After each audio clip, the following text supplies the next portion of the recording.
Welcome to A Perennial Digression, an extended experiment in imposing my thinly veiled ADHD on others. I'm David Armstrong, but more importantly, I have with me today David Bentley Hart, scholar of religion, classicist, philosopher, theologian, Indophile, novelist, poet, and in his own words, amanuensis to an oracular dog, though he chiefly identifies as a baseball lover.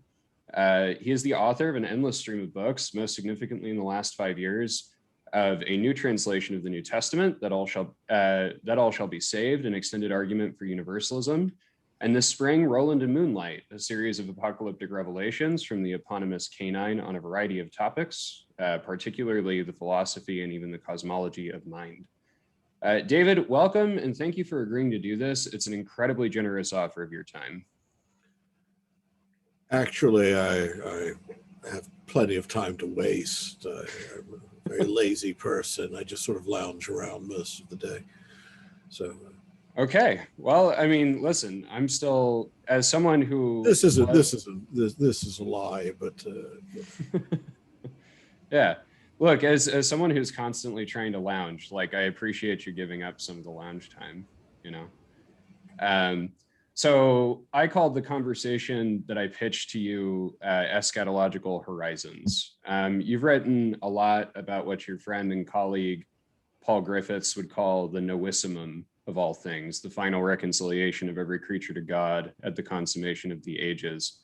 But as you note in that All Shall Be Saved, the ultimate horizon of the eschaton might well encompass several more contingent such horizons in which other kinds of eschatological language in the New Testament, including apocalyptic hopes for the destruction or the imprisonment or the reformation of the wicked and the reward of the righteous or the tragedy of death, etc., are included. And these horizons have changed over the course of Jewish and Christian history as the political, social, and indeed philosophical circumstances conditioning their traditions have changed. You also happen, and this was serendipitous that I noticed this in time for our conversation, you have a forthcoming book on the subject of the mutability of tradition over time, Tradition and Apocalypse, an essay on the future of Christian belief.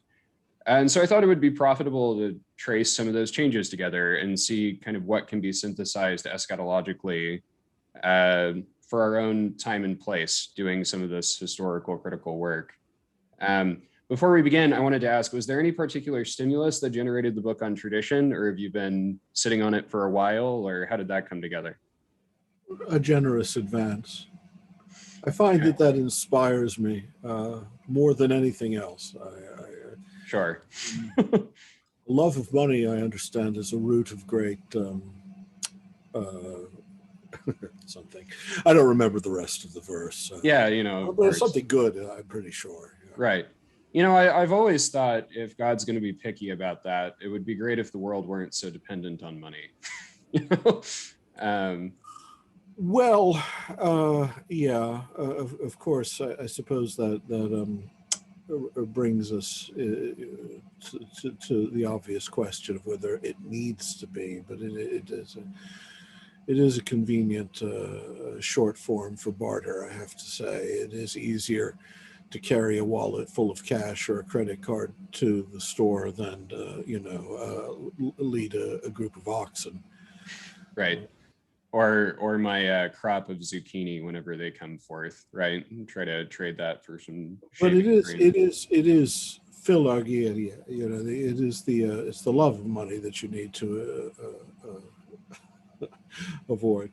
You can take this to an absurd extreme of casuistical reasoning, I suppose, the way, sadly, even Clement of Alexandria did. You could be rich so long as you weren't in love with your money, which is not really what the New Testament says, but, you know. Yeah. You know, I find habitually nearly every Protestant minister I've ever listened to is like a master of, and not just Protestant ministers, but they tend to be where I hear it the most. They tend to be masters of deconstructing the text from like what it literally says to pretty much the opposite of what it says. Well, there's a long venerable history of that in Christian theology in general. I mean, right. A very great deal of Christian dogma is based on a violent inversion of the plain meaning of Scripture. So or I suppose I should say Christian theology, just in case I step on any toes there. But I mean, let's be honest. I mean, from the moment Augustine was obliged to explain how those whom God foreknew, he also then marked out in advance, as actually means the reverse of what it seems to say.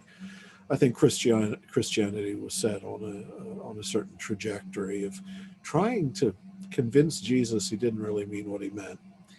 I mean, if you really take Jesus at his word, he was a bit of a rabble-rouser. Absolutely. Yeah. He denounced the wealthy, not for the abuse of their wealth, but for possessing it in the first place. He promised them that their very status, the very condition of being wealthy, would lead to suffering in the world to come for them, just as poverty would lead to relief in the world to come for the destitute. He, said his disciples couldn't be his disciples if they believed in private property. All sorts of things he said that, if you really take them literally, would make life rather difficult for us. Luckily, we have the doctrine of grace abounding, which means principally that Jesus didn't really mean anything he said, because that would violate divine grace. And really, the reason that his palms were filled with blood was so that we could fill ours with gold. Right. Yeah. The way that I habitually judge any commentary that I read on something like the Beatitudes comes down to, does the interpreter recognize that the phrase poor in spirit just means poor people in Qumran literature, or do they recognize that Jesus is not, I mean, in a sense, Jesus is a kind of a mystic, but in another sense, he's talking to and interacting with peasants, right? Look, I mean, if you actually retreat to the Greek of the Sermon on the Mount and a great deal of the synoptic teachings of Jesus, the teachings of Jesus in the synoptic gospels, rather, and place it in the context of his time, it's remarkable how much of it is simply practical advice for avoiding jail time and debt collection and being sold into slavery by unscrupulous men. I would say a vast portion of Jesus's gospel is practical advice to the poor and denunciation of the rich. Yeah. I mean, even the passages leading up to and encompassing the Lord's Prayer in Matthew concern how we're to deal with oponeros, the evil one. But it's not the devil he's talking about. It's certainly not evil in the abstract in the way that annoying mistranslation of the Lord's Prayer persists. Mm-hmm. It means basically a wicked man. Don't let your yes be yes, your no be no. Don't swear. Don't make extravagant oaths, because it's a rogue. It's the evil man who makes these extravagant oaths because he's trying to con you. And don't resist evil. It's is the translation we have. It's don't try by force to stand up against the wicked man. He has all the power on his side, the courts. That's why when you're going to court, you're going to be sued by one of these rogues.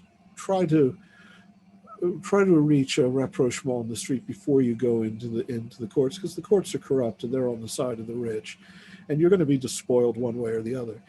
And the Lord's Prayer itself, I mean, is the last half of it is prayer for enough bread, prayer for relief from debts, which every peasant in Galilee and Judea was suffering from. There was a debt crisis at the time. Credit law had been so twisted and distorted, and the courts were so corrupt that everyone was basically a debtor and a slave to his debt.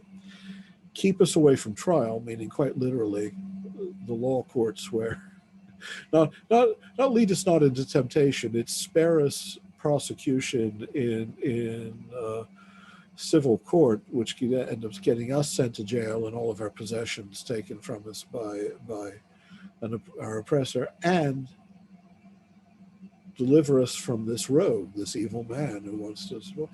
Well, it's really, it's remarkable how much of Jesus's preaching to the poor is just, how to escape how to escape the worst consequences of your debt, and the corruption of and the power of the rich and of the courts. Yeah, and as an ever-present threat, right? It's oponiros, not just poniros in the abstract, like not just some rogue, but the rogue, like this guy. Not a rogue. Right. And certainly not certainly not evil in any abstract sense, but that the wicked man, the creditor, the man who's out to get everything you have, who will make extravagant promises, who will swear upon Jerusalem, upon the throne of God,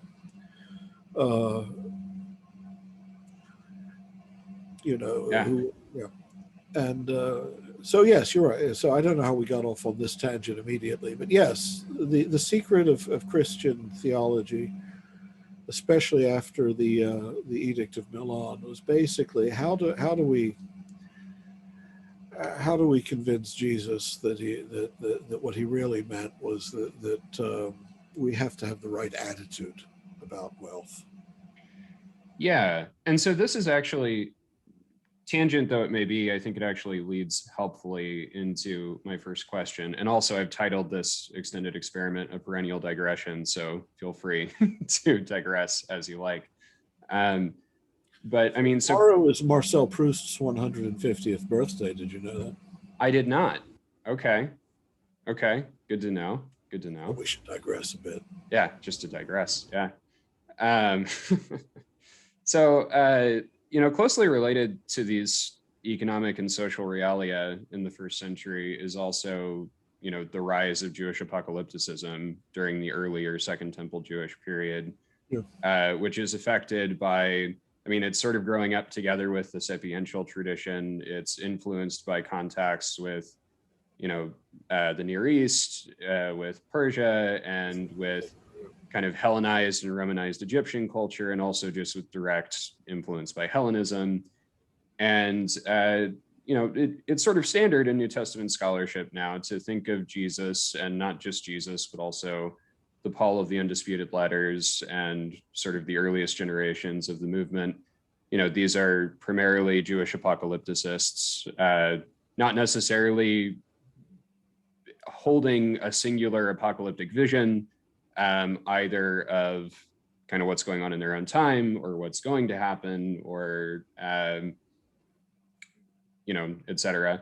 You've written a bit on this. You've written The Doors of the Sea, which talks a bit about apocalypticism in the first century. You wrote a lovely introduction recently to Gabriele Boccaccini's book on Paul. Something that strikes me as we're talking about how Christian theology tries to, abstract from the context of the New Testament some kind of usable paradigm for contexts quite unrelated to theirs, is that, the New Testament is on the one hand unintelligible without this apocalyptic narrative, right, of God's kingdom breaking into the world and overthrowing the powers that be, both divine and human, that are opposed to God. And yet, on the other hand, you and I are sitting here talking 2,000 years later, the world is still very much evil. Paul did not live to see the kingdom come. Jesus seems to change his predictions in the Synoptic Gospels. And then in John, we get, as you wrote recently on your blog on Substack, which, by the way, David Bentley Hart has a blog on Substack, Leaves in the Wind. Not a blog, it's a newsletter. A newsletter, yes. I would never keep a blog. A newsletter, or susurrations, as I recommended. The difference is that it's a subscription. So yeah, it's considered a publication, and I have to pay taxes on it and everything. There we go. Okay, so a newsletter, Leaves in the Wind. As you noted in the lecture that you recently posted to Leaves in the Wind, and by the time we get to John's Gospel, the eschaton has been almost wholly immanentized to the actual life, death, and resurrection of Jesus. I guess my question is, I mean, what should we make? We do this historical work, we reconstruct these ancient Jewish apocalyptic worldviews, how they influence the New Testament, how the New Testament authors kind of rework them for their own purposes. But then afterwards, we still live in a very different world from the historical impetuses that shaped that worldview. So what do we make of that? What does it mean for us to take up what you call in your recent Commonweal article the apocalyptic novum of the gospel? Well, I mean, the first thing I think to grasp about the eschatological language of Scripture in general, most particularly from, say, the book of Daniel through the New Testament, is that there's a certain sort of fluid and I think quite conscious indeterminacy regarding the division between history and eternity, between this age and the age to come, the degree to which one is speaking of imminent historical events, the degree to which one is speaking in terms of an ultimate horizon of hope and aspiration and expectation, and the degree to which one, we're speaking purely in metaphors that have much more to do with the spiritual event of one's union with God in the spirit. And we've inherited a fairly straightforward apocalyptic narrative, a linear narrative, but that's not the way the text of the New Testament works, surely. I mean, just in the little apocalypse of Jesus, much of when he's using the sort of eschatological imagery that we find also, say, in Jeremiah, as well, perhaps enhanced with the apocalyptic imagery of the Second Temple literature, but it's basically Jeremiah. In order to describe imminent historical events, which, whether this is vaticinium ex eventu and later has been made to conform to the historical events after the time of Christ or not.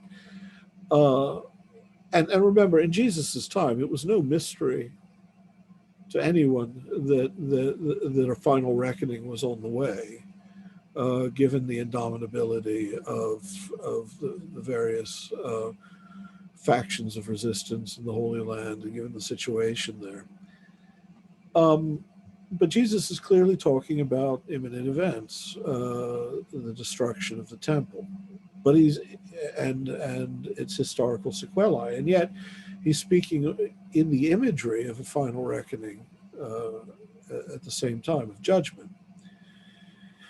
He's using the language, as Jeremiah did, of the Gehenna, the valley of Hinnom, where the corpses would be stacked, or tossed as a result of the catastrophe rapidly descending on Jerusalem. And that language, again, mingled with the Second Temple imagery of avenging angels and such, becomes the ground for what I think is a basically distorted understanding of New Testament eschatology, the traditional understanding of an ultimate discrimination in heaven and hell and other things that aren't actually there.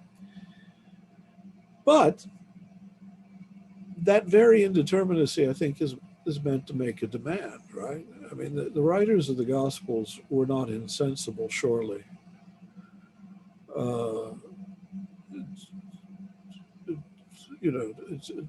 To what they were putting on paper, having Jesus tell certain of his disciples, many of you will, or many of those here will not have passed away before these things come about. Right. Nonetheless, the whole time, because Christ is the one uttering these words, he himself is making a demand upon his listeners as the one who uniquely is able to announce this ultimate discrimination between those who properly belong to the life of the age to come and those who resist it.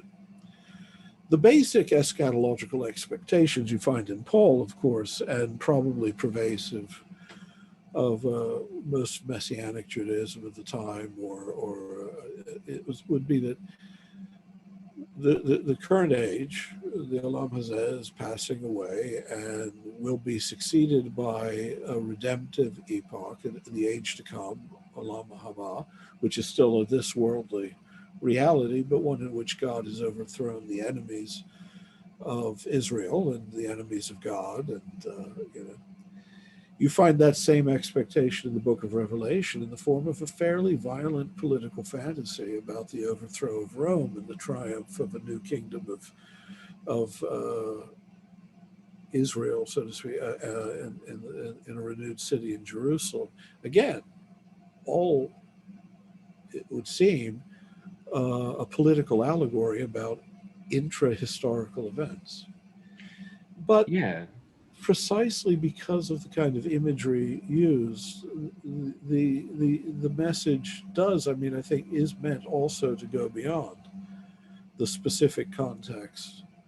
Well, maybe not in Revelation. I tend to think the book of Revelation is a bit of a joke, but it's there because, it seemed to, but there's a reason why it was the early 5th century before it was universally accepted. I think many recognized it for what it was, which was basically a political allegory on the part of an author who was a Christian, but one who believed that to be a Christian, you had to keep the law of Moses and be a faithful Jew in that way.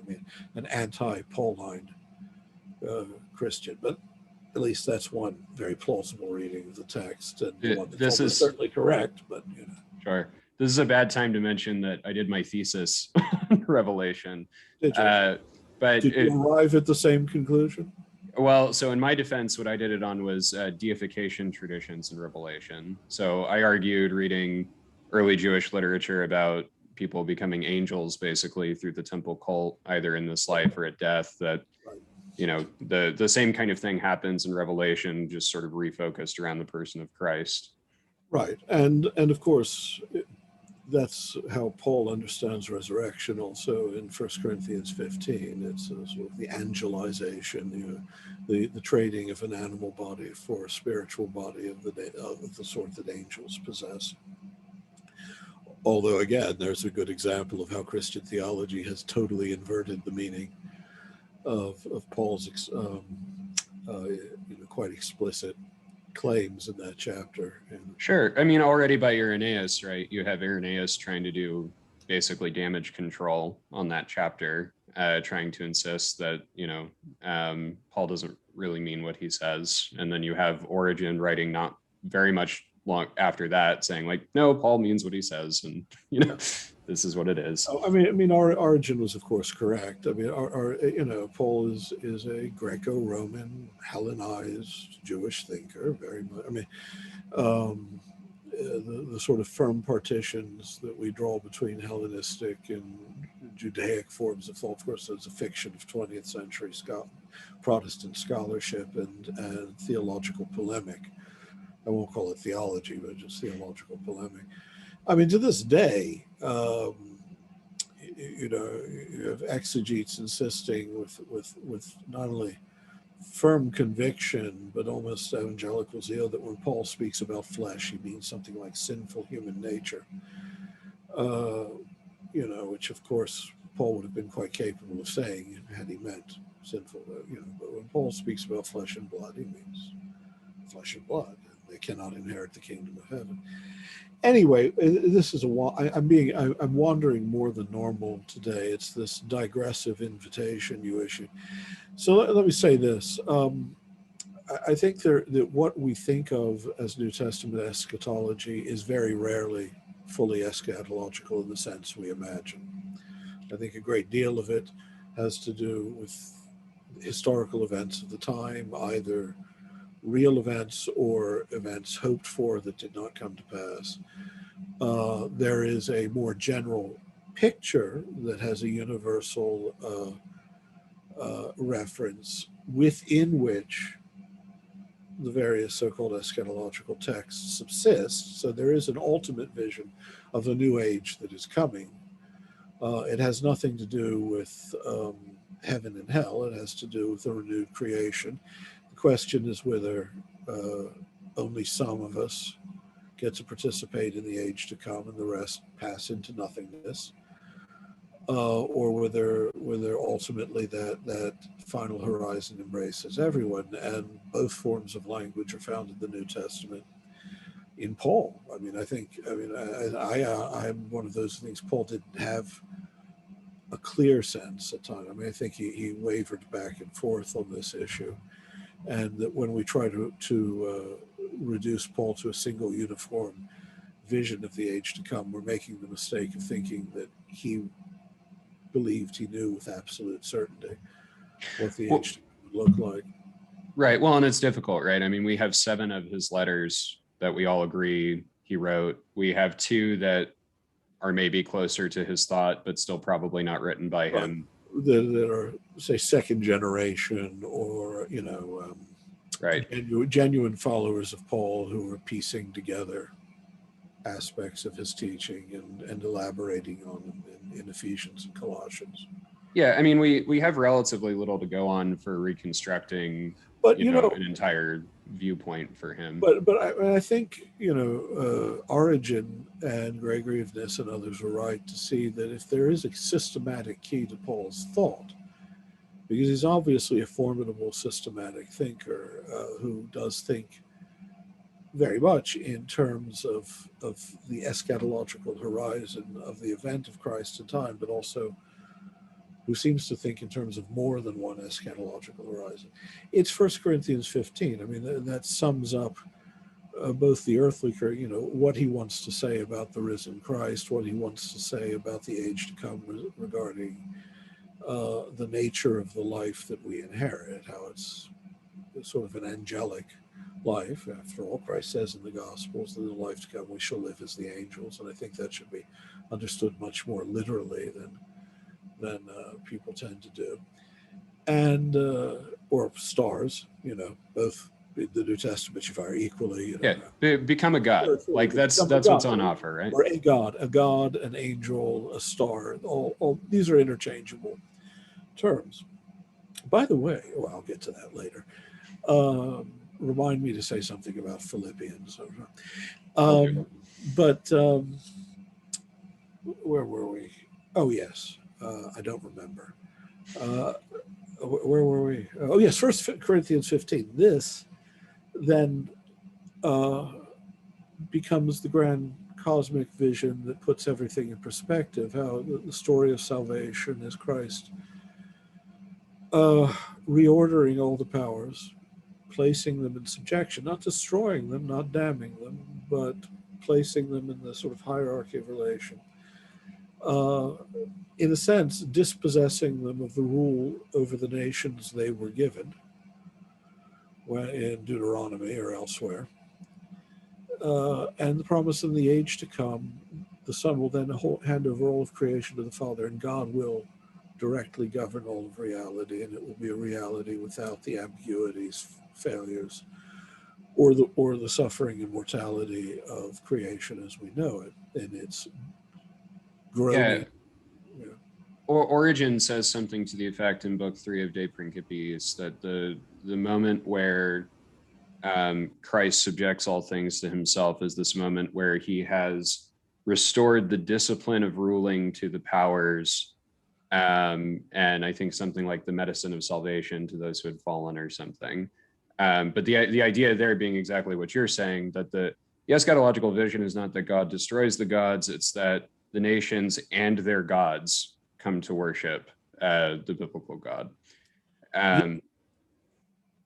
So a lot of this actually segues into the next question I had for you, which is, so if we're contextualizing this eschatological language in the New Testament, we're recognizing some of it has to do with things that are actually happening in the first century, and some of it, at least if we read it ad literam, is not taking place. I mean, is there then the problem that is sometimes identified in scholarship and sometimes identified in theology of the delay of the Parousia? So I'm thinking of like Christopher Hayes edited that volume When the Son of Man Didn't Come. I think Brandon Gallagher and Julia Konstantivsky, I am going to botch her name and I'm sorry for it if she's listening to this. But you know, they have an edited volume trying to answer exactly this question. Like what do you do theologically to deal with the delay of the parousia? It sounds like to me though, and this also seems to me when I read Origin, that Origin doesn't have in mind a future parousia as like a historical event. And it sounds to me like maybe that's also kind of the direction in which you would maybe, and like, correct me. But it sounds like maybe that's... I mean, I don't believe that there will be an historical event in our future, you know, which history ends and Jesus returns visibly in a way the television cameras can. Sure. I think already, you know,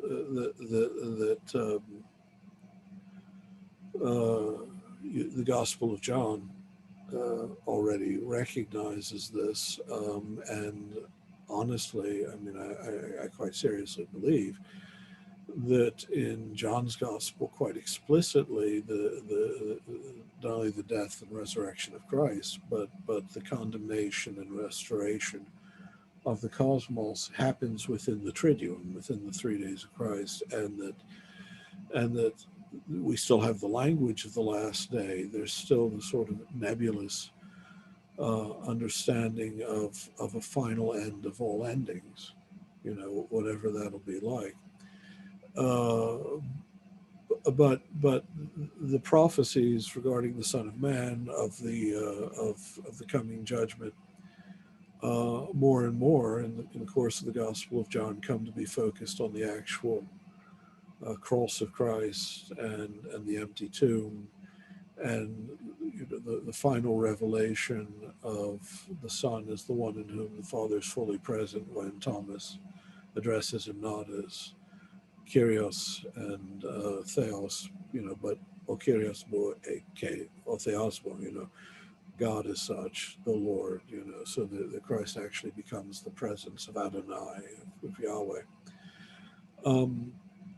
And you know, I think that you're right about Origin, although we would have to recover far more of his writings than we possess. Although there's some very interesting, you know that recently we recovered the Greek of many of his Psalm commentaries that will be appearing in English very soon.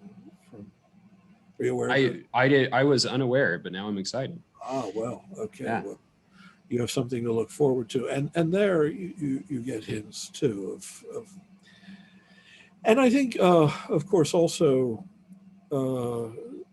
we need to understand how the early church understood the language of the New Testament by seriously retranslating, you know, not just the New Testament, but the fathers are using the same language, but of whom the standard translations give us the theologically redacted versions all too often. So we quite often don't see the radical things that are there in Origin and in Clement, but also even in the Cappadocian Fathers or Athanasius. Now, this brings, by the way, Philippians. That's what I wanted to mention. Yes. You know, I'm doing a second edition of my translation of the New Testament, I believe. If Yale is on board with it, I don't want to, you know, I realized that as far as I went in the first translation, I didn't go far enough as far as I'm concerned. And in the Philippians hymn, you know, I believe that when it's talking about the morphe theo, it should not be read as morphe tu theo. It's not talking about necessarily at that point Jesus as being in the form of the Father, which would be how it would have been read at the time, or that isa theo, that very obscure phrase, means equality to the Father. I mean, I think it is talking there first of Jesus in the way that first century Christians would have thought of him as a theos, a divine being, a kind of the highest of angels, These are distinctions, ontological distinctions we presume later, but as you know, having studied the early church, simply are not present there. Many, many Christians, right up until the eve of the Nicene Council and well after, would still take the view that Jesus was the Son of God in the sense that he was the great angel, the leader of the heavenly courses who or the angel of mighty counsel, And Well, I think, it's clear. Oh, I say, as I say, I think reflects that as well. So that there's a gradual discovery of the logic of Christ as the Son is co-equal with the Father. But the very graduality of that discovery suggests that perhaps the sort of ontological partitions we presume when we're talking about deification of the creature, but the creature being deified solely by participation and having no natural claim upon divinity is itself a later imposition upon the text that should be rethought. That that even the division between the divine and the created is more porous in the early church, and the theology of deification is much more theology of the normal course of human nature than we now tend to grasp. yeah. Well, and it's clear in the Philippians hymn itself, right, that for Paul, Christ becomes Kyrios. He receives the name that is above every other name, the divine name of Adonai, at his glorification, right? And it seems to me that the only way that you can sort of abstract the Trinitarian logic that emerges later at Nicaea is by contemplating, well, if this is something that happens kind of in the course of the divine economy, what then must be true, like eternally, for that to be possible? Right. Which is exactly how like John Baer argues it, right? Like his focus on the method is like beginning with correctly identifying the shape of oikonomia and then moving to abstractions about God and eternity. But of course, that carries with it an invitation to rethink. Now, this is a little easier in the East, obviously, where forgive me, the fraudulent theological categories of grace and nature never took hold.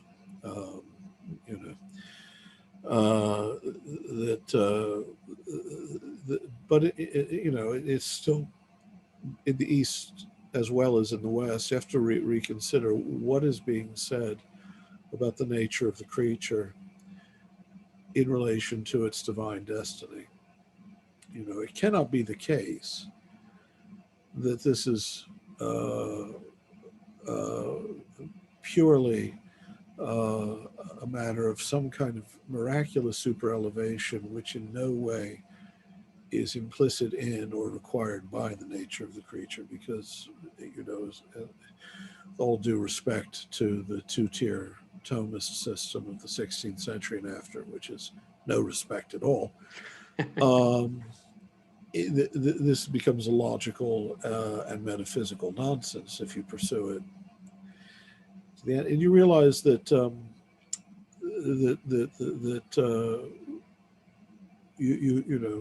and it's one of the reasons I love Bulgakov, as uncorrupted by the later theological prejudices in this regard, is that you have to start thinking in terms of the inherent divinity of created nature and the inherent humanity of divine nature as a mystery already implied in the economy. And it's only in those terms then that the full Nicene definition of Trinitarian co-equality actually turns out to make tolerable sense, and also actually to be an inevitable conclusion of reason, taking the premises that you're working from. Yeah. Key corollary to that, another digression. My favorite thing, actually, that Bulgakov argues for in his corpus is against the Thomist notion that God can, without becoming a voluntarist, identify some possible things that he can create in and through the Son, and only create those, as opposed to what seems to me like the most logical option, which is that, you know, if all created being is a finite participation in the infinite nature of God, then there are a logically infinite number of such participations, and God can't actualize just some of them and not all of them without effectively arbitrarily. Now, if you want to talk about a specific actualization precisely in regard to the economy, that is, this world is the world of Christ, and Christ is who God is when God becomes human. You know, but the moment it becomes a sort of Entscheidung, or you know, or a decision, and yeah, no, I mean, it's one of the. I'm afraid that's an incoherence not just in Thomism but in Thomas himself. Thomas, you know, on the issue of whether this God is obliged to create the best possible world, so all worlds are equally infinitely inferior to God. You know, you could never, you know, none could approach him. Therefore, you know, God elects the world he elects. That's a fatuous argument, you know. But this is the problem with Thomas, isn't it? He's a brilliant metaphysician, but a bad theologian. And the two things are always in tension with one another. You know? And I think he backs the wrong horse in classical philosophical arguments over you know, plurality of worlds. Right. I mean, I basically think Plato and Aristotle are wrong in their context, and Epicurus is probably right when they talk about, you know, infinity of cosmoi and what have you. Origen takes a more stoicizing position, of course. I mean, yeah, well, as far as we can tell, yeah. Which would have been natural. I mean, there's a certain abhorrence of the concept of to apeiron, or to aperilipton, the infinite or the boundless, being like a kind of chaos as opposed to rational order. You know, I think I'm trying to remember. Was it? See, I don't remember the author. It may have been Eckhard Muhlenberg in that bad book on Gregory, that half bad, half good book on Gregory, Die Unendlichkeit Gottes bei Gregor von Nyssa. I just remember it's something like, trotz aller negativen Theologie werden die Griechen niemals behaupten, dass Gott an sich selbst ohne Grenze oder Begriff wäre, right? You know, in himself, because then he you know, gedacht sein, he couldn't be thought, and therefore he couldn't be Denken selbst, you know, der reine Geist. And the stoicizing alternative would seem to make sense if you have that, you know, that pre-Pascalian horror infinity. But no, I mean, I think modally speaking, you know, when you actually think about what it means to speak of God as the fullness of being, and meaning the fullness of being in the proper sense, being the infinite wellspring of both essence and existence, as it were, who contains all possibility in his logos, and who is actual, that you have to believe that modally speaking, for God, they're just, you know, infinite realities. And the distinction for us, of course, is different, because we have a relation to God, but God has no real relation to us. So, you know, creation is not an additional act for God, but it is for us, because it brings us to be. But anyway, again, that's a wild digression, and one we probably shouldn't risk any further following any further than we have. Sure. Well, I mean, it does. So I'm finding all these digressions just take me where I want to go. So, you know, a multiversal cosmology naturally puts me in the mind, at least, of South and East Asian traditions, which you and I have something in common in terms of study and love. You're much more, undoubtedly, you're a much more accomplished Indologist than I am. But when I was at Missouri State doing my undergrad and graduate career, South and East Asian religions were like my second love. You know, biblical studies was what I did mostly, but I took courses in Hinduism and Theravada Buddhism. And so one question I have on Eschatological Horizons from these traditions, Roland frequently mentions the Kali Yuga. And one of the things I remember fondly from my 300 level Hinduism course was my professor, Jack Llewellyn, telling us that the sheer breadth of Hindu chronology basically means you're never worried about the end of the universe or anything, because you live in time's armpit. Like nothing particularly interesting is ever going to happen to you, you know? Well, first of all, the Indian imagination when it comes to magnitudes and quantities, you know, is delightfully exorbitant and spendthrift. You know, I mean, there's a wanton. You know, nothing is ever proportionate to the mind's power of imagining what's being talked about, right? I mean, so how many kalpas will you be in hell? Well, 1,000,000 kalpas. And how do you measure a kalpa? Well, if you went to the Himalayas once every 1,000 years and dabbed them lightly with a wet cloth, the time it would take to wear them down to nothingness would be 1 kalpa. You know, sort of these wild. In fact, you mentioned Roland and Moonlight. I to make sure I got the details right, there's a scene where I imagine him delivering the Lotus Sutra. Yes. To make sure I got the details right, I went back and looked. And of course, my Western imagination had contracted them again. I had to keep expanding them. As I remember once, right in The Doors of the Sea, I think I said that at the Battle of Kurukshetra, the field of Kuru, 6 million died. Oh, no. It's like 1.2 billion. It's a big battle. So, yes. So the Kali Yuga, what do you want to ask about it? The Kali Yuga is, for those who don't know, is the terminal age in any world cycle, when everything is going to hell in a handbasket. The Dharma is being forgotten, righteousness suffering, virtue is all but impossible. Heroes are no longer born. Lifespans shorten. Women become wanton. Men become needlessly violent. You know, all the things that make for the next installment in the Purge series. And basically, this is a sign that we're on the way to the pralaya, the cessation of this world cycle, the beginning of the next.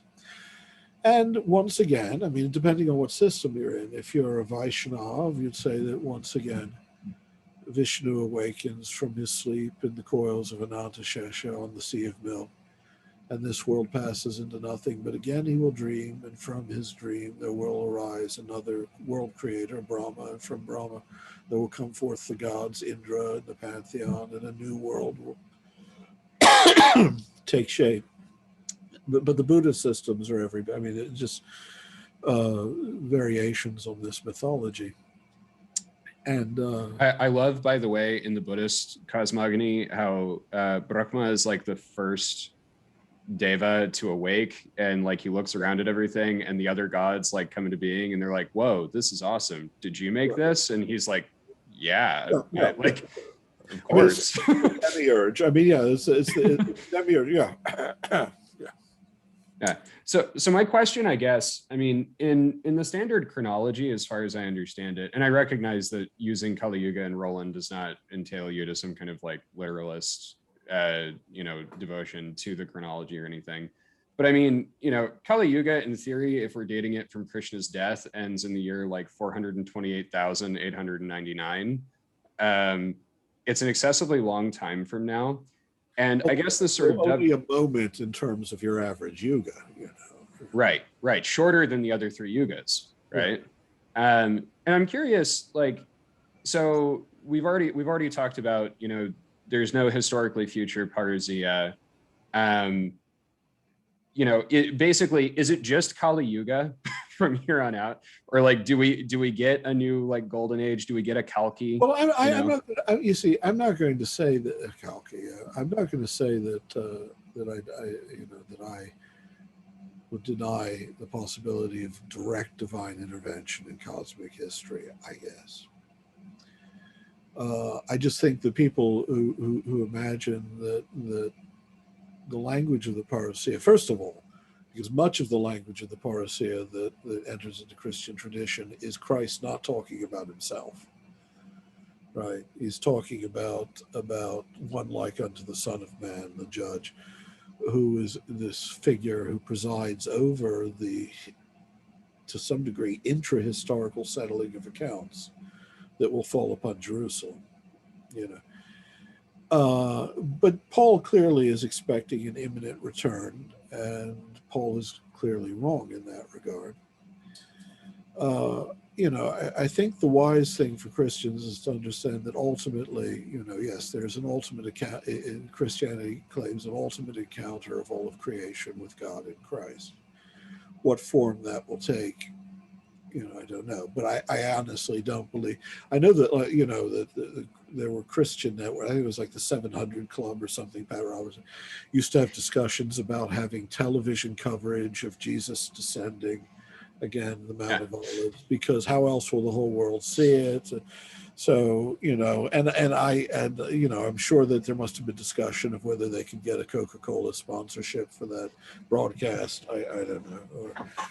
Or, but whatever the case, I mean, the fact is that we are in a Kali Yuga, aren't we? I mean, we have, you know, let's putting aside all mythological construals of that, human beings generally are aware in a twofold sense. There's a kind of urgency to this moment. One is quite a personal one. We're all going to die, and our deaths are not that far off, and that will be an encounter with the ultimate horizon of all things. But also, in any given age, you know, you have reasons to regret and see that as the world changes, it changes toward, you know, as much as you may believe in progress, you also see that it's a constant story of loss. And now we've arrived at a moment in the post-industrial age, in which we are literally killing the world.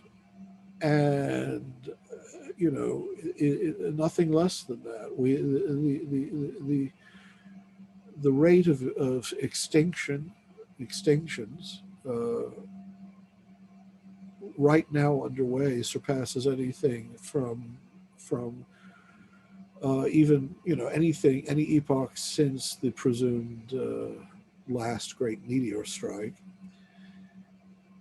But we're going beyond that. We're poisoning the very foundations of organic life. We you know, all of the world now is filled with microplastics among whose chemical effects are reductions of fertility. So we're creating climate change whose effects we can now see are far in excess of what was predicted by models just 20 years ago, because we were underestimating the degree to which the carbon mantle we're creating would work in tandem with the constant diminution of forests and rainforests and wilderness. We are in a Kali Yuga. We are killing the world, and I don't think there's going to be a miraculous intervention to stop us from doing it. So it may be that we are right now experiencing the judgment for our own iniquity and entering into the final moments. I don't think it's going to take nearly as long as Indian tradition suggests. Yeah, I don't know. I mean, what to say? If we start expecting a miraculous intervention, then of course immediately we become rather passive. And the urgency of our situation, the crisis that we've entered into, is so grave that it almost beggars imagination. It almost freezes the will to act. And of course, this is America, where we have, the single stupidest country in the history of the world, in which we have an entire political party and a political ideology committed to the fantasy that what's obviously happening is not happening, because somehow that would violate good conservative principles. Sure. Yeah, and I guess a lot of my questions kind of connected to this have to do, I think, with that with that experience. I mean, apocalypticism is historically, it's the religion of people who look around and the world is like just horrible, and they typically can't do anything about it. Which Right. has been the situation for most of human history. I mean, Right. there have been very few moments in human history. The vast majority of humankind hasn't been under the thumb of the minority of very violent men. Yeah. Right. And I there's a sense in which there's a romanticism for me as a historian to the apocalypticism and the messianism of early Jews and Christians, and there's a sense in which, as a person of faith, it's like I want to be faithful to that tradition in some sense. But then there's also, I mean, there is just this wealth of you look back on a history of 2 millennia where it's like, I mean, nothing's, so I teach in a Jewish day school, right? Like this is, I hear this all the time. Like, I fully get why like the vast majority of Jews throughout history have like not found Jesus a convincing messianic candidate, right? Because they just look around and they're like, well, look, like nothing's fundamentally different. And of course, like, there are a diversity of messianic ideals in early Judaism, and rabbinic ideals change over time. Like I get all that, but just that fundamental argument of like, look, the world around us is terrible. It kind of always has been. And this raises questions about like, is God going to do anything about it? Is God like, or is the destiny of this to all just kind of like come to a close, and the redemption of it happens in either some, other realm or other world or other cosmos or whatever. Right. Right. So that actually leads you're not expecting an answer from me, right? You're just making a statement there. Oh, I mean, if you have an answer, please. I was seconding. Yeah. One thing I would like an answer from you on, if you have one. So you and Roland talk frequently in the book about samsara and about different versions of rebirth, both in Hinduism and in Buddhism, and even in Kabbalistic Judaism. I'm interested, so I can, for someone like you, or for someone who has like studied religion and as a scholar in a secular sense and has some kind of, faith attachment to some tradition, it's totally plausible to me to, study the resources of another tradition and just come to conclude that something that tradition has recognized is true. But I'm interested in, as we're talking about death and as we're talking about the upcoming death of the planet, right? I guess sort of 3-part question. One, do you believe in rebirth? Do you believe in samsara? If you're comfortable talking about it. And 2, so I guess actually just 2-part, sorry, I'm rambling. Does the Christian tradition have internal resources for talking about rebirth? Or if we're going to talk about rebirth, does it have to be through like receiving from other traditions? Does that make sense as a question? You're talking, when you say rebirth, you mean punarbhava, right? Re-becoming in one sense or another. Because of course, right. Because of course, absolutely none of them, except for at the very sort of popular level of piety, or the sort of the more popularized forms of bhakti in India, where you get descriptions of this process that make it sound like a single psychological entity is going through a series of rebirths. I mean, you mentioned the Gilgul in Kabbalah or in Judaism, of course. In most understandings of that, it's which of the souls, is subject to rebirth and which aren't, and in many schools of Vedanta, the argument is, what is it that passes over from life to life? In every form of Buddhism, even in the Chittamatra tradition, what passes over is more a stream of phenomenal sequelae, according to, held together by the iron law of karma. It's certainly not, and in that sense, since personality itself is a composite of these phenomenal effects, personality passes over, but there's not an individual passing from life to life. So you have to start, being very careful at what it is you're asking. If you're Sure. asking whether a Cartesian ghost leaves one machine and enters another. No, so that would be a crude idea. But whether from life to life there are continuities of spiritual experience, spiritual memory, spiritual identity. It's never been a conspicuous part of Christian tradition, except in some of the more daring factions of the Malankara Church, where it's kind of absorbed aspects of Indian metaphysics. I'm not sure I agree with John Baer I think John Baer is right, say, in his reading of Origin, and certainly it applies to Gregor of Nyssa and others, in which pre-existence is another way of speaking of how the human being stands sub specie aeternitatis, as one already always reconciled to and united to God, and within that, created in that last end.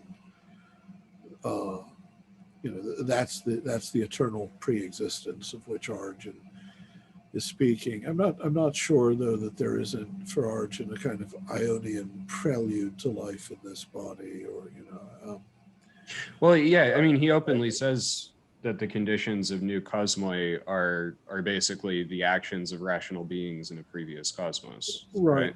And so although of course that again could sound more karmic than identitarian, it's even so, I mean, the resources are few in Christian tradition if you want to think about these things. So you probably would have to, if you want to see what sort of speculative and logical claims are being made, you would have to examine the Asian traditions. Of course, Schopenhauer has some wonderful remarks on this, in which, metempsychosis for him is just, which obviously he construes in terms of the monistic principle of the will. But anyway, he says just one of those things that everyone, all sane and civilized cultures recognized as touching on a fundamental truth, but that was irrationally rejected by, I think he says by Jewish and then Christian tradition. Actually, Jewish tradition didn't permanently reject the idea, obviously. But yeah, if you're interested in the arguments or the perspective, you're going to have to consult Asian sources and engage with them. Sure. Yeah. I was always, what I believe. You're not going to prize that out of me with no, that's fine. That's fine. I apologize if that was. I wonder. No, it's not that I'm being discreet, and I certainly don't care about official organs of doctrine. In fact, I've become pretty much indifferent to them in recent years, because I've as you'll see from the book on tradition you mentioned, I looking at the history of Christian doctrine, I just arrived at a place that is probably dangerously anarchist in many regards, but is that I simply don't know what I think regarding how to understand. I mean, I think from a source, someone I very much trust, that it is possible in this life to share memories that someone else had.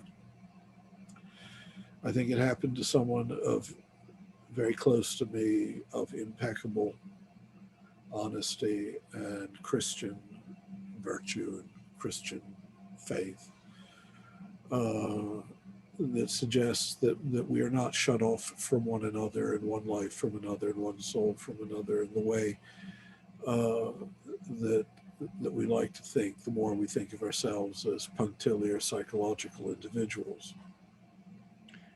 Yeah, it seems to me that sort of a logical corollary of I know Vedantic metaphysics are near and dear to your heart. It seems to me that a logical corollary of the idea that, I read that book by Rambachan that you recommended to me after my review. It's a very simple book, but I think it's very enlightening. Yeah, he does an excellent job, and it was a great refresher because it's been a number of years since I was reading a ton of Vedantic source materials directly. But one of the logical corollaries, it seems to me, is that if Atman is not this mind, this body, any of the sort of psychocorporeal phenomena that I usually identify as myself, but it's something sort of prior to them.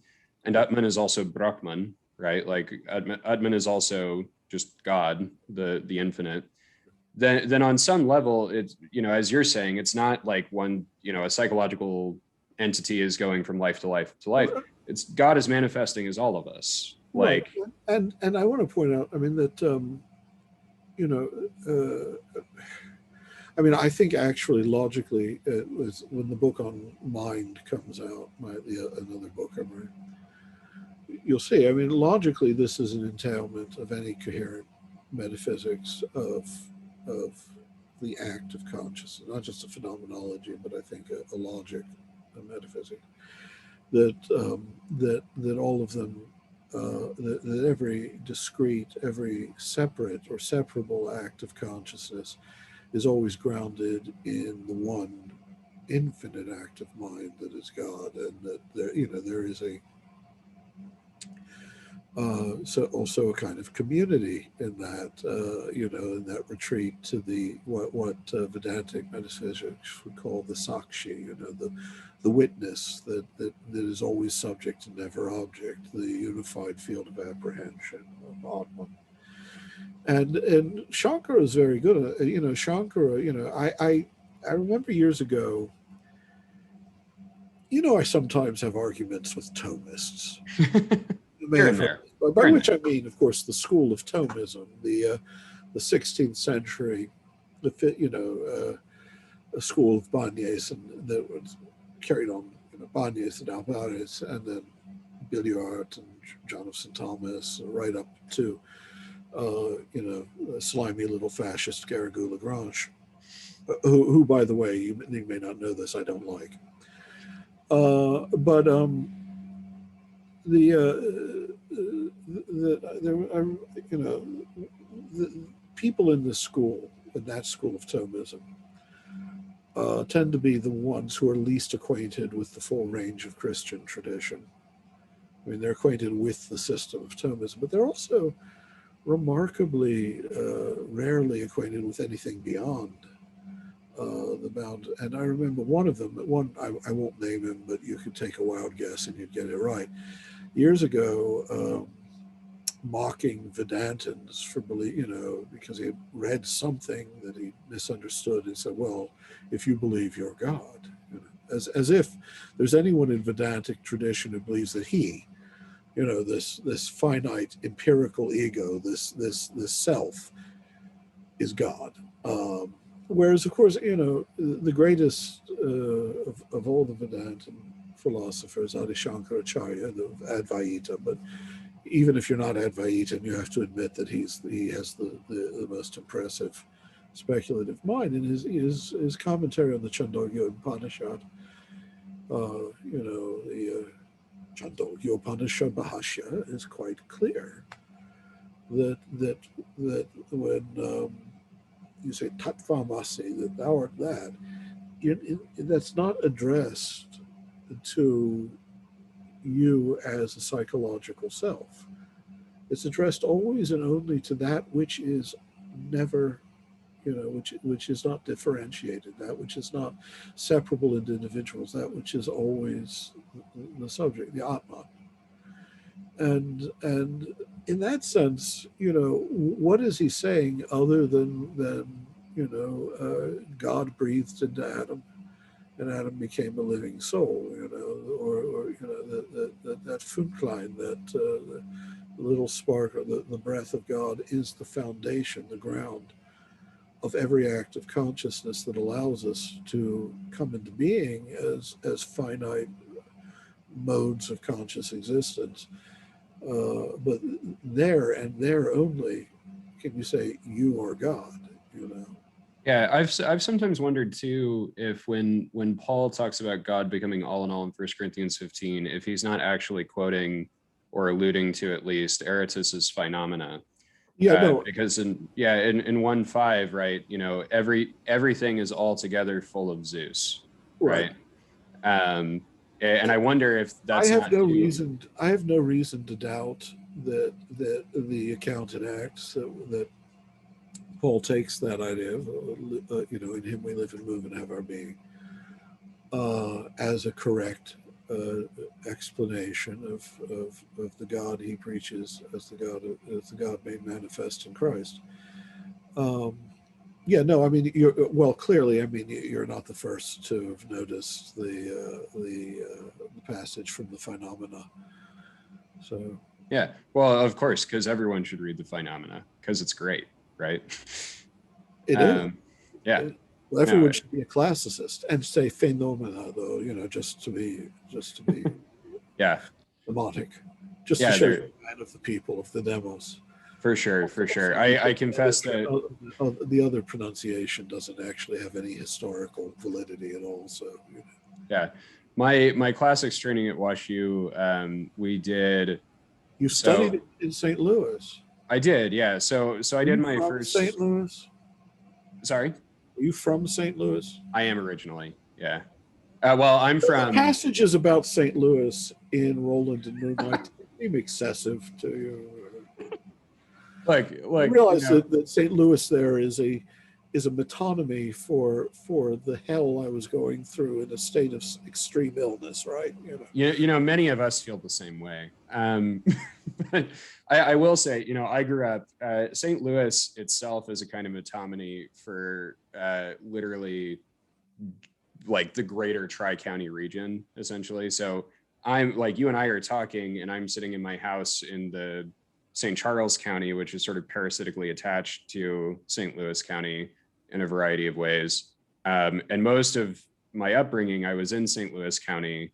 And like many countyites, you know, my interaction with the city has just been when I want to go do something cool.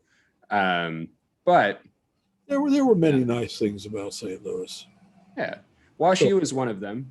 So like for me, going from Missouri State and Springfield, which was a great place, to WashU, which is architecturally just, you know, like an entirely different world, was neat. But I was, you know, unlike the rest of my cohort, I mean, I was married and I had to work like 30 hours a week so that we weren't destitute while I was doing grad school.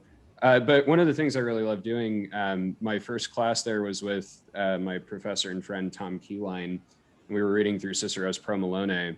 But Tom is on that, he's part of that whole, you know, doing Latin viva voce method, like teaching it by speaking it. So we were talking about Cicero's Latin in Latin like twice a week, which is there's no other experience. And were you doing it in voce? I mean, were you actually using the classical pronunciation and speaking it? We had one guy who really insisted on doing ecclesiastical Latin. I liked him a bunch, but we were doing, classical. And that's actually when I teach an elective on spoken Latin for my middle schoolers, and that's what I do. I just sort of speak at them and do charades, and they figure out what I'm saying, and I give them A's because great. No, I mean, I approve of that. Although I have a friend, she, in every other regard, speaks with a classical accent, not ecclesiastical, but she just can't make herself pronounce the V's as Y's, as W's. And I remember once, we were, I mean, it was, it's the famous, you start with Catullus, I was reciting, I was probably had a beer or two or something, and was just trying to show off. We vamos ver las beatque memus rumoresque senum sueriarum omnes omnes aestimemus assis, all that. And just watching her get angrier and angrier, and finally saying, please say vivamos. said, well, no, really, it's Yeah. kind of precious of us to be saying either, isn't it? I mean, Yeah. we're speaking mean, Latin here, lady. I mean, in a bar, So you have to, classics is like the easiest world to forget that, like, to an outside perspective, I mean, all of it is very, you have like, to why are admit, you by the doing way, that kind of thing? speaking of that poem, as much as Catullus is remembered more for the scurrilousness of than the gorgeous music of Virgil or the lyricism of Ovid, you have to admit, I mean, that has some of the most beautiful lines in all of Latin verse, right? Soles Yeah. occidere edere possum nobis cum simul occidit brevis lux, nox est perpetuo una dormienda. And you don't get that sound with ecclesiastical Latin. Not at all. You also, I mean, all of subsequent Latin poetry is unintelligible apart from Catullus too. I mean, Virgil takes that brilliant line from Catullus about the eyelash falling from his lover's face and uses it to describe, in Aeneas's mouth as he's talking to the ghost of Dido. Well, of course, I mean, my love for late Latin verse, I love Statius, and I still maintain that he learned far more from Catullus than from Horace. So, Yeah. this is a different conversation. So yeah, it's a great one though. Here's how I'm going to wrap it back around. So at the end of Aeneid book 6, right, Aeneas sees all of the souls of the dead Trojans who will become the future famous Romans. So kind of tying back into our conversation about samsara, you've described yourself as having a mens Buddhistica before. And you talk about, I think it was anima naturaliter Buddhistica, but yeah, that's insensibility. I mean, metaphysically, I'm more of a Vedantin, or if I am a Buddhist, it would be Yogacaran, specifically Chittamatra, which is sort of Vedanta plus lots of bodhisattvas. Yeah. More bodhisattvas, less everything else. I'm perfectly happy. I think I tend to skew more towards, I'm more sympathetic to, Hinduism in general than to Buddhism in general, I think, simply because metaphysically speaking, it's often very difficult for me to understand what the Buddhists are saying. Well, here's the thing, to be quite honest, I think lots of, when I was in Virginia, the Buddhist studies was bigger than in Hindu studies, and there are many who make very grand claims for the dialectical solvency of, say, Nagarjuna and others. And there's much that's brilliant there, although it's often read in overly absolute terms.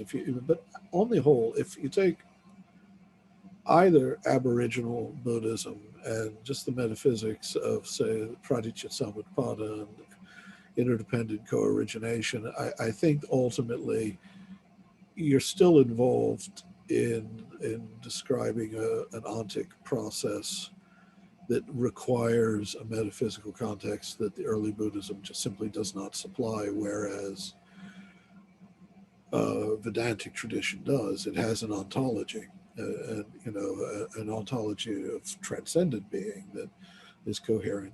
And I think even in the Mahayana traditions, I think that Madhyamaka suffers from that. Yogacara is an improvement, in the sense that it has a much metaphysically richer and more theistic, so to speak, or classically theistic understanding of the Buddha nature and Buddha mind. But it's just fraught with ambiguities because it's trying also to square the circle with the tradition that austerely wants to avoid that kind of speculation. So, yeah, I think the superior philosophical traditions are all found on the Hindu side.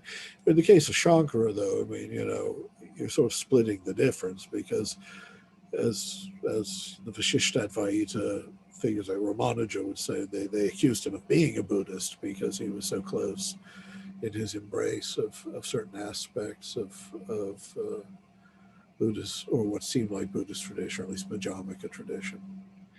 Yeah, yeah. I remember being in my Theravada seminar with my. Theravada, I just can't dig. I just all Hinayana. I've sensed that in your writing somehow. I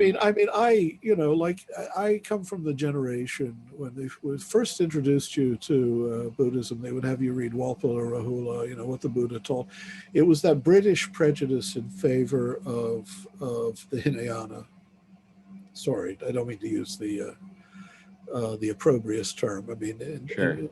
But what else we're going to call Abhidharma? In favor of Abhidharma Buddhism, because it's not full of all those silly metaphysical speculations and myths and things. But at the end of the day, I mean, it's a pretty grim, and also, you take to heart the kind of moral protest of the Mahayana that that these are pratyeka Buddhas, that and also I would point out that when it comes to actual documentation of sources, Abhidharma is no older than the Mahayana. The Sanskrit Sanskrit canon was committed to paper at the same time as the Pali canon. We don't have any real reason to assume that Abhidharma gives us a purer picture of Aboriginal Buddhism. We just know that it gives us a picture. Well, in most Theravadins, at least in Sri Lanka, they interact with all their scriptures through Sinhalese anyway, right. For the most part. My professor, actually, Dr. Berkowitz, who, fantastic scholar of early Buddhism, just completed his translation of the Sinhalese history of the Bodhi tree. Oh, right. He was a great guy to study with. But this was always my conversation with him was, when we would talk about Nibbana, and we would talk about like what it means in Theravada. Sticking with the Mahayana and saying Nirvana, but go on. Okay, yeah. Sorry. Nibbana. Nibbana, Nirvana. Abhidharma. Yeah, there you go. I would always ask him. On the one hand, because he would insist to me, like the tradition is not suggesting that Nibbana or Nirvana is just absolute like nothingness or nihilism. And it's like, okay, but that implies that it is something, right? And that implies a metaphysics that otherwise the Theravada tradition, at least officially, is resisting most of the time.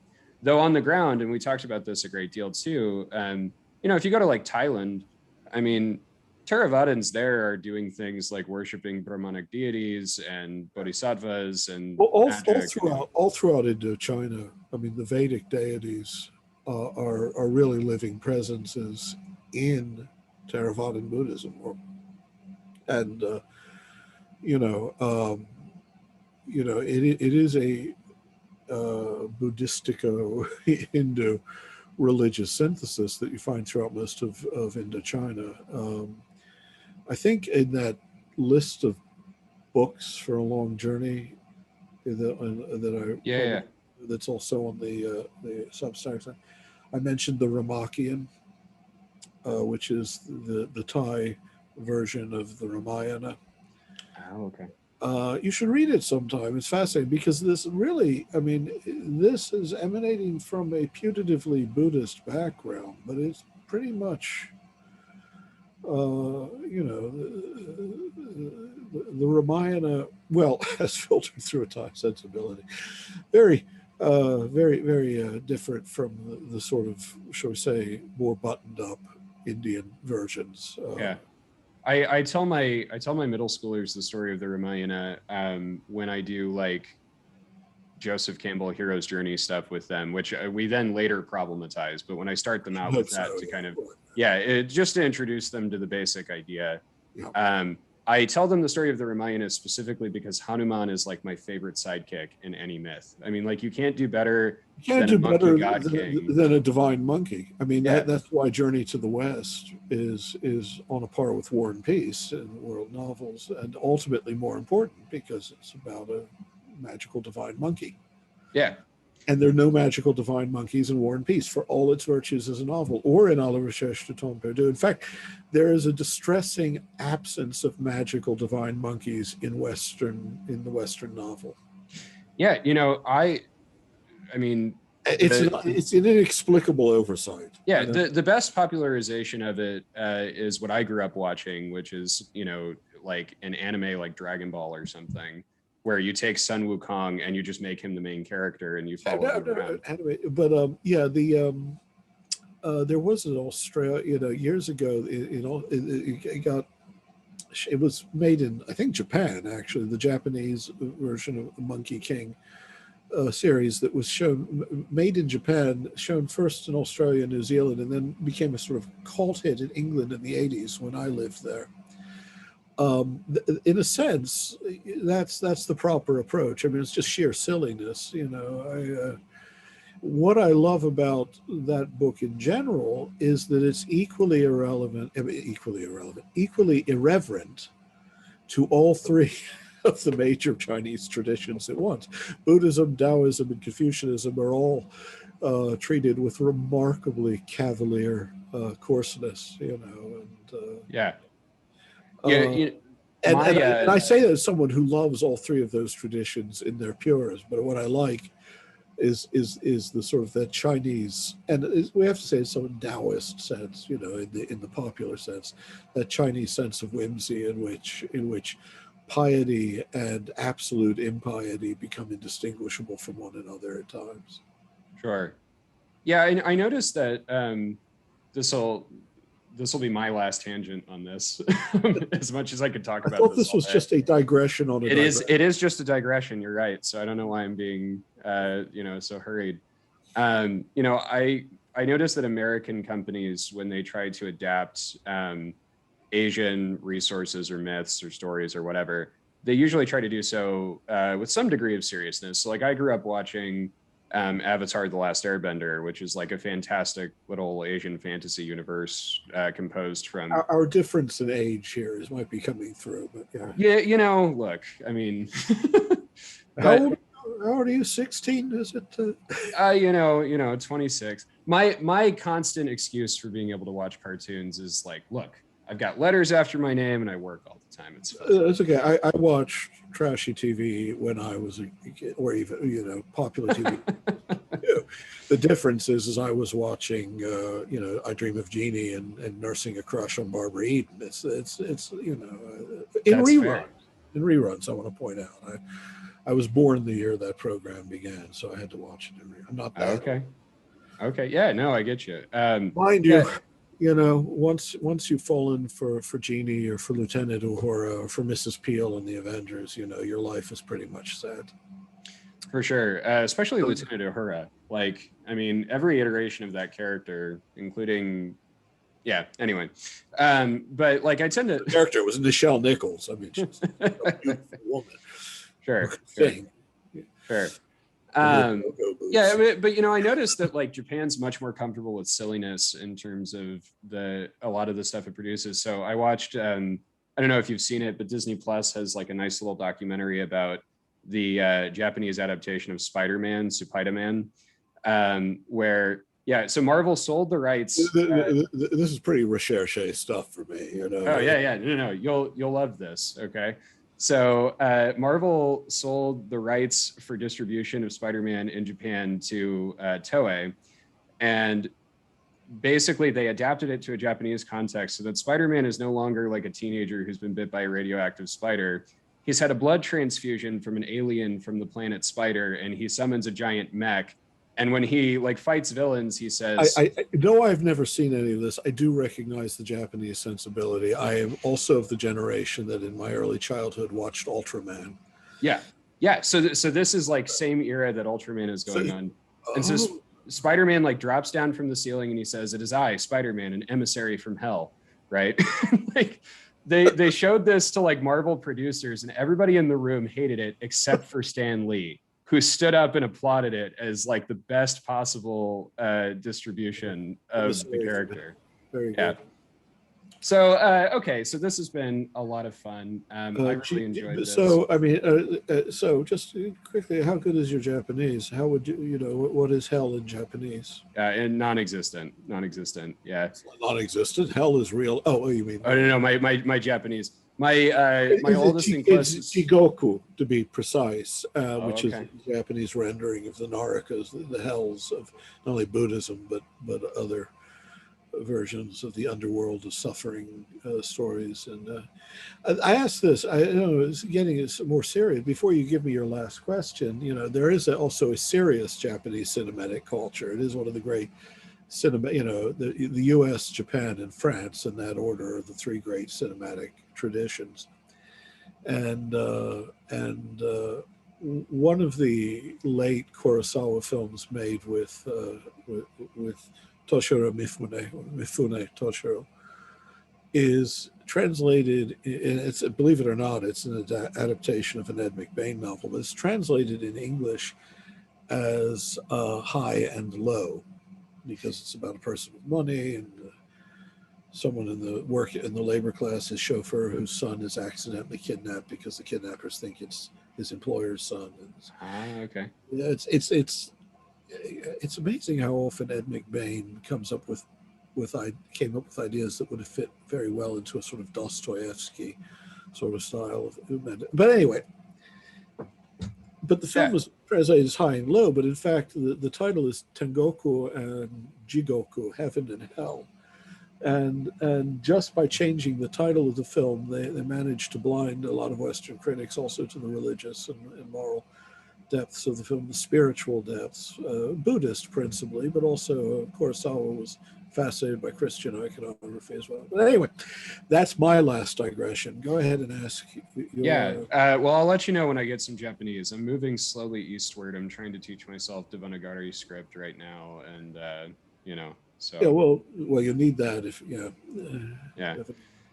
So I guess the last question I have written here is just like I mentioned at the beginning, I mean, one of your key concerns in your recent writing has been to establish that, Apocalypticism is philosophically, doctrinally, morally, like it's the only possibility. I'm fully on board with you on that at the far ultimate end of the horizon. I guess what I would ask though, I mean, like, what kind of hope for the contingent future can specifically, like, Christians or religious people or even just people of goodwill, like what can we be looking forward to, or is that like solely the object of our hope, I guess? Well, no, I mean, I think if that were so, you would have to evacuate the teachings of Christ of all their very concrete and explicit social contents. Okay, Christendom was a failure in a sense. I mean, on the one hand, it was a fruitful failure in that it infused the culture that it created with certain principles that, in the fullness of time, were an amelioration on ancient principles. But it was a self-subverting alliance. Neither the empire nor the nation states gave up the pagan premises underlying its exercise of power, and these infected also the institutions of the church, the Orthodox no less than the Roman, and I'm saying this as a person whose hostility to Protestantism is just boundless. I mean, I just have no interest. It doesn't appeal to me. But my truest affections are for the Assyrians, by the way. Right. No, well, to a great extent, that's true of me too. I mean, they, of course, up until the 13th century, were geographically the most widespread Christian communion in the world. They're the most sort of universalist in terms of the materials preserved in their tradition. As late as the 14th century, Solomon of Basra still thinks that universalism is basically the universal is the common teaching of the church, in a sense, as much because of their traditional weakness, as well as the strength of their scholarship and other things and their medical tradition, they're peculiarly admirable expression of Christian life. I mean, they never occupied the center of power, even when they were tolerated by the state, say by the China up through the Mongol period. and well, of course, you know the history of the Ming Dynasty and Timor Lane in Central Asia. I mean, basically a tradition that was contracted. But yeah, no, I share with you a huge admiration for the Assyrian tradition. And of course, we've done our part to extinguish as much of it as we possibly could with the two, but that's a different story. We Americans, I mean, with our brilliantly coordinated foreign policy in the Near East. But Yeah. back to your digression, from which I'm afraid I digress.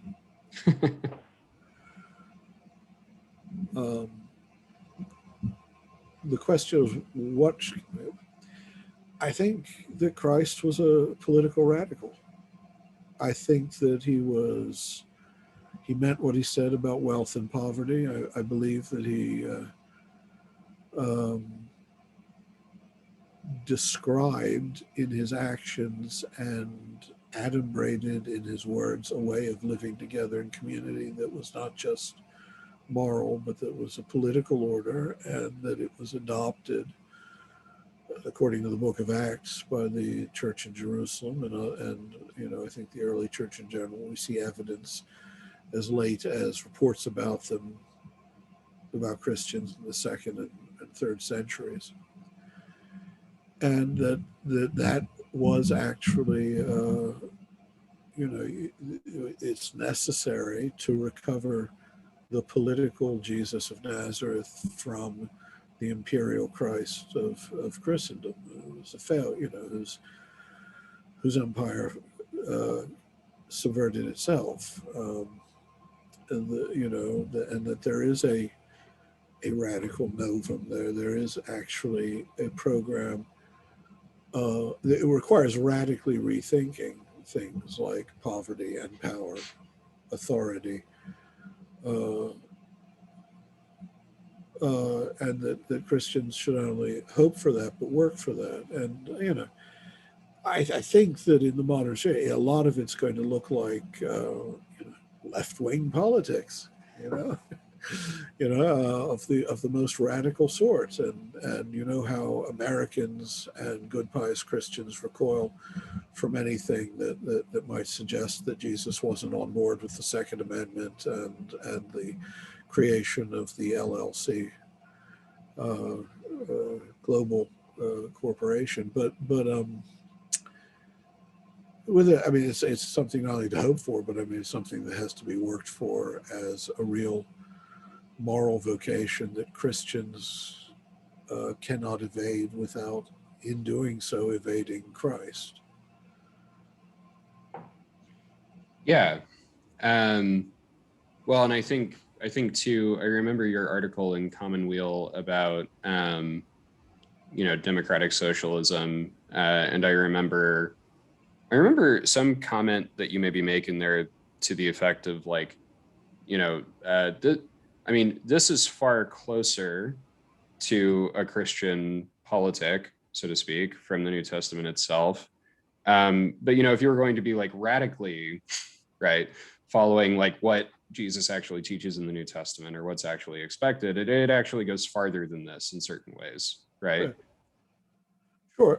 Look, I mean, I think you're allowed to work by steps. Sure. A genuinely socialist culture is immeasurably morally superior to the sort of laissez-faire market capitalist libertarian culture that the U.S. has. But at the same time, you're treading in very dangerous ground because you're working within the constraints of the modern nation state and its orders of power. So the kind of socialism you really want to advocate for and embrace is one that works from the ground up, that has a solvent power that, seen from another way, if you want to throw us up to the more conservative elements of a kind of older conservatives of Christianity, looks like a kind of subsidiarism, a radical subsidiarism that does not defer power always to a higher and more eminent source of coercion. At the same time, you have to be careful of the dangers of localism, because as we know, there's actually no right answer in terms of the modern state, whether the state should be big and centralized or small and localized, because we know that great evils attend both. You no sooner withdraw the heavy hand of the centralized state, then you have local communities using the power of whatever the enfranchised majority is there to oppress minorities. I mean, our federal system right now is undergoing extraordinary strain as we see the Republican Party, or as it should now be renamed, the fascist, racialist, terrorist, seditionist party, creating laws to suppress votes, and the federal government proving impotent to do anything about it because the courts are stuffed with, Republican hacks. And that's our system, So, I mean, even in speaking of democratic socialism, you have to approach it as always attempting to break down the systems of power that exist of their nature in a corporatist and modern nation state, but in a corporatist capitalist economy. And a lot of social democracy or democratic socialism actually is in a devil's bargain with corporate finance and corporate systems. I mean, because, you're trying to generate tax revenues for civil goods, and and so the sort of commerce generated by a transnational LLC,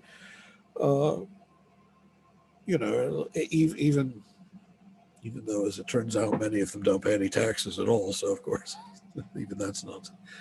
So, you have to be, at the end of the day, yeah, I think that a truly Christian polity would look something like an anarcho-communist syndicalist arrangement. But, even then I'm pinning it down with terms appropriate to a different sphere of moral philosophy. In the short term, if you want to be a good Christian, you should be some kind of socialist. If you're not a socialist in your thinking, then you're not really thinking like a Christian. That is, if we can take Christ as being an authority on how Christians should think. Yeah. Well, listen, this has been really great. I really appreciate it. I hope that you had fun and that you might be interested. Oh, yes. I liked the absolute formlessness of the format. Here at A Perennial Digression, Sunyata. You've read Roland and Moonlight, and I think you're familiar with my writings over the years. It should be evident to you that nothing would terrify me more than staying on topic. To me, that's basically just one step away from the tomb. You're already dead inside if you feel you have to talk about one thing continuously. Yeah, no, I'm very much there with you, and this was great, and I hope to invite you on to do it again, and I look forward to all of your forthcoming publications. I mentioned Tradition and Apocalypse. Are there any others that people should know? Well, there's a big fantasy novel coming out in December called Kenagaya, which I'm not going to, you know enough Greek that you can figure out what that means. Okay. Stupid title, but I wrote that basically, it's like a 600-page thing, because the first part of it I wrote because I was very ill in St. Louis and couldn't concentrate on anything. So I thought I'd write myself out of my depression. And then I finished it during the first part of the shutdown, when it again served very well to take me away from reality. And then I wrote Roland and Moonlight, but when we inverted the order of publication. There's a more important theological text coming out not long after the one on tradition, called You Are Gods. Okay, I think I've heard you mention this book, and I think our common friend Jordan Daniel Wood has told me about it as well. There's a sequel to The Mystery of Castle Macgorilla, well underway. Fantastic. A collection of short stories. Our generation Sherlock Holmes, right? I like to think of him more as, well, I guess Teddy is sort of a Sherlock Holmes character, but I think of Gorilla as a kind of bodhisattva. Okay. But also a sort of exemplar of crazy wisdom in the, that tradition in Taoism of the mad monk. Anyway. Yeah. So certainly he strikes a better figure as a Taoist or Zen master than the ones we have publicly available. In the sequel, he has explicitly taken up a path of Eastern wisdom. Okay. Called Id-Jitsu. Okay. All right. So something to look forward to. Yeah. And once again, for anybody who doesn't know, David has a wonderful Substack, a newsletter to which you can subscribe. It will get progressively more wonderful as it goes along. It's all of a week old, but I've enjoyed it. I actually, I made Perennial Digression as a Substack, sort of inspired by it. But for me, I think it's at this point more just it's a more productive place for me to vomit my words than on Facebook. That's a lot. That's a lot. Yeah.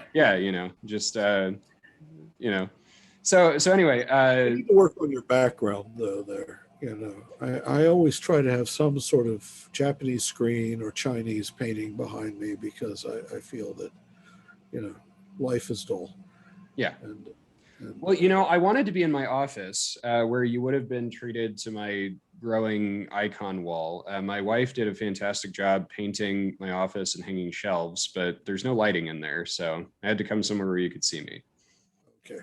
So anyway, no, I've enjoyed it. We'll do it again sometime. You say this is a subscription thing of yours? Is it? Currently most of what I write on my, so this interview will be free. I'll post it to YouTube. But the Substack blog, most of what I write there is free. And then I just do periodic translations of Greek and Latin texts with commentaries on them for like $5. It's not,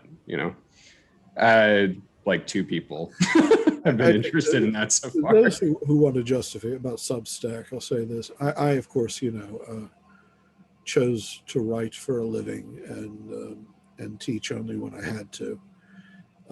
So when I severed relations with a certain journal, that shall remain nameless. Yeah, it will remain nameless.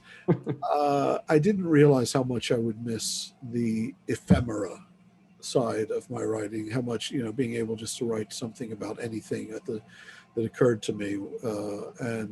So this makes it, I think, financially feasible to do it. We'll see. After a week, I don't know, but we'll see.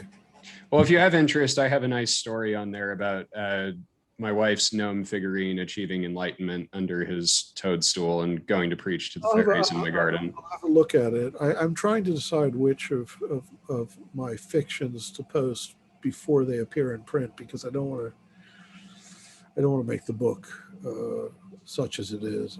But there'll be some more of Roland. Fantastic. Well, I look forward to it, and we'll talk again. Take care. You too. Bye. Bye.